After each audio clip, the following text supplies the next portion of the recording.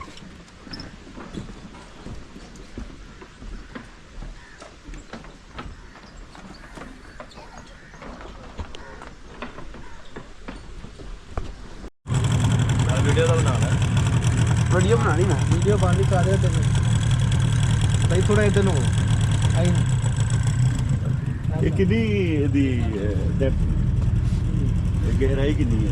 जाइए ये 7-8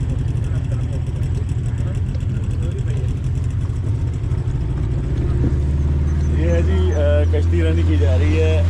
इस झील का क्या नाम है? मुताबी झील आफ्ताबी झील। मुताबी झील है, चांद की रेंज में बनी है मुताबी झील। ये चांद की रेंज में बनी है और ये 1.5 किलोमीटर का राउंड है इसका। 1.5 किलोमीटर का राउंड है और राउंड हम आपको दिखाने लगे हैं। ये जबरदस्त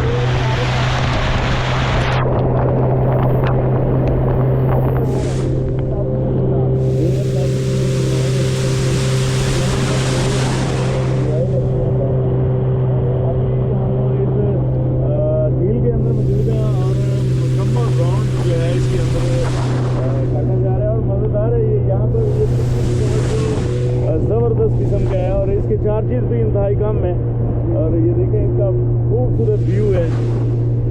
अमूमी तौर पर रश कब होता है यहाँ पे? ये संडे को होता है, ये संडे को रश होता है जी और मज़ेदार है। ये देखें ये झूलते हुए ब्रिज भी ऊपर है यहाँ के, इनके नीचे से गुजरेंगे और थोड़ा सा हम नीचे करेंगे अपने आप को।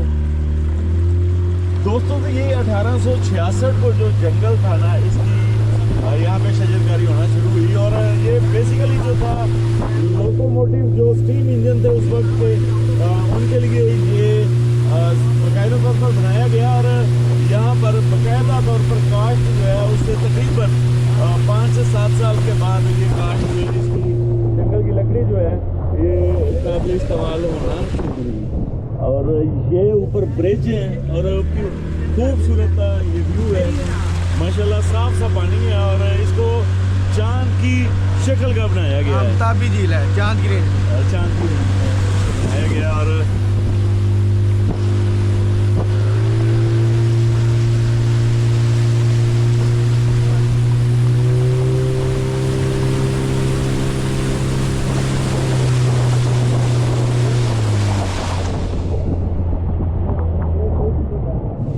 ये झूलता हुआ झूल है। क्या बात है। अभी ये राउंड ख़त्म हुआ और हम जो है वापसी की तरफ आ रहे हैं।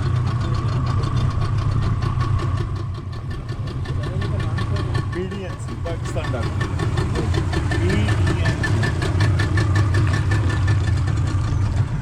यहाँ से चले थे यार, दोबारा फिर आ गए वापस।